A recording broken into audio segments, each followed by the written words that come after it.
belakang teori belajar kognitif adalah pendekatan dalam pendidikan yang menekan pada proses mental kompleks yang terjadi selama pembelajaran, seperti atensi, memori, dan pemecahan masalah. Muncul sebagai kritik terhadap teori behavioristik yang fokus pada stimulus respon. Teori kognitif terdapat bahwa pembelajaran adalah proses aktif di sana, di mana individu membangun pengetahuannya sendiri dari pengalaman dan interaksi. Tokoh-tokoh seperti Jan Piaget dan Jerome Bernard meyakini bahwa pembelajaran harus berpusat pada pemahaman proses berpikir, bukan sekedar hasil. Dalam tersebut kita menemukan rumusan masalah sebagai berikut. 1. Apa pengertian teori belajar kognitif dan bagaimana perbedaannya dengan teori belajar behavioristik? 2. Bagaimana pandangan para tokoh dalam mengembangkan teori belajar kognitif? 3. Apa saja elemen struktur dan fungsi kognitif dan yang berperan dalam proses pembelajaran? Yang keempat, bagaimana prinsip-prinsip utama teori belajar kognitif diterapkan dalam kegiatan pembelajaran khususnya dalam konteks kelas? Yang kelima, apa kelebihan, kekurangan, implikasi, serta tantangan penerapan teori belajar kognitif dalam dunia pendidikan?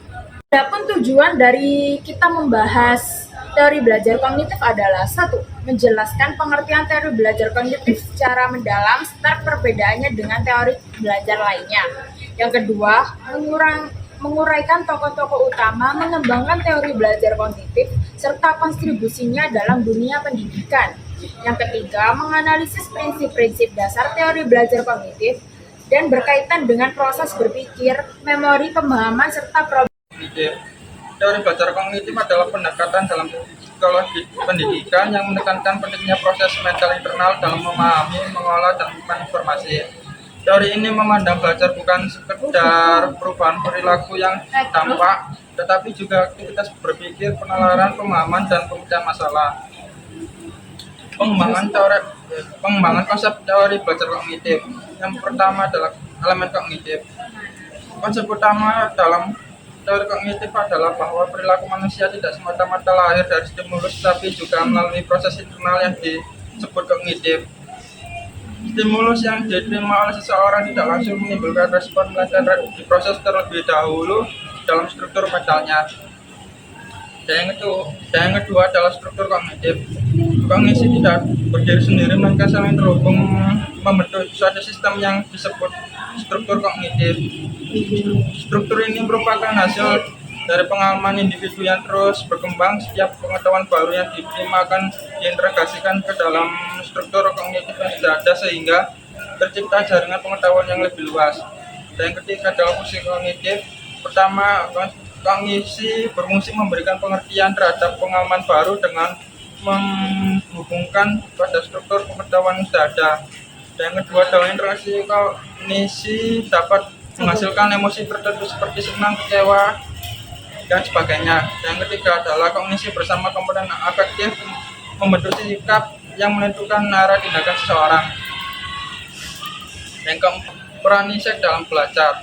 Salah satu pengembangan penting dalam teori kognitif adalah peran insight yang dipengaruhi oleh teori Gestalt. Insight adalah momen ketika individu tiba-tiba memahami suatu situasi.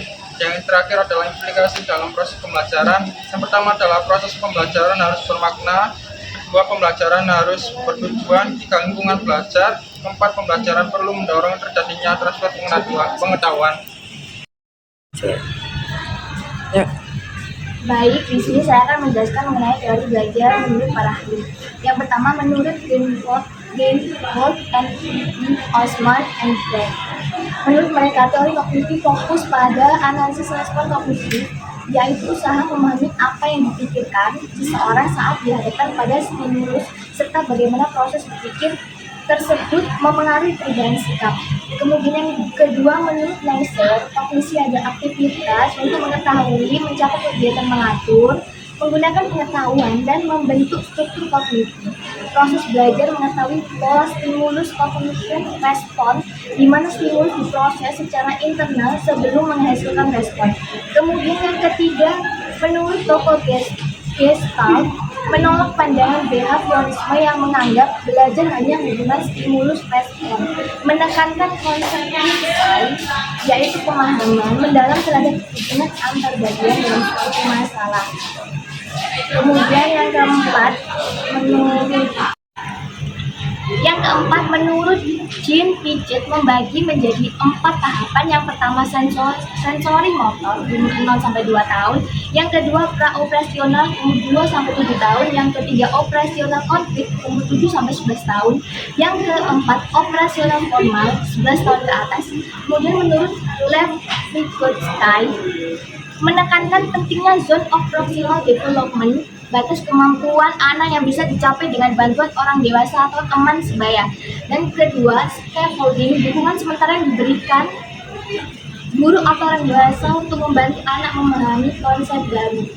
Kemudian karakteristik teori belajar kognitif. Yang pertama, fokus pada proses mental. Yang kedua, hubungan stimulus kognis dan respons. Yang ketiga, peran aktif peserta didik dalam belajar. Yang keempat, struktur kognitif yang terorganisasi. Yang kelima, pentingnya insting dan pemahaman pendalaman. Selanjutnya, prinsip utama teori belajar kognitif yang membedakan dengan teori belajar behavioristik. Yang pertama, fokus pemahaman, penalaran, dan pemrosesan informasi. Yang kedua, pembelajaran dianggap sebagai individu yang aktif dalam membangun pengetahuan sendiri. Yang ketiga, proses belajar terjadi melalui perubahan struktur mental. Yang kedua, teori belajar behavioristik. Yang pertama, fokus hubungan antara stimulus dan respons. Yang kedua, pembelajaran dianggap pasif, kekurangan dan kelebihan teori belajar kognitif. Kelebihan teori belajar kognitif yang pertama, fokus pada proses mental dan pemahaman mendalam. Kedua, menghargai keaktifan peserta didik. Ketiga, materi belajar lebih bermakna. Selanjutnya, kekurangan teori belajar kognitif. Yang pertama, sulit mengamati proses kognitif secara langsung. Kedua, perlu waktu dan perencanaan lebih lama. Tiga, menuntut guru yang kompeten. Selanjutnya, pandangan pembaca tentang teori belajar kognitif. Yang pertama, pendidik lebih menekankan proses daripada hasil.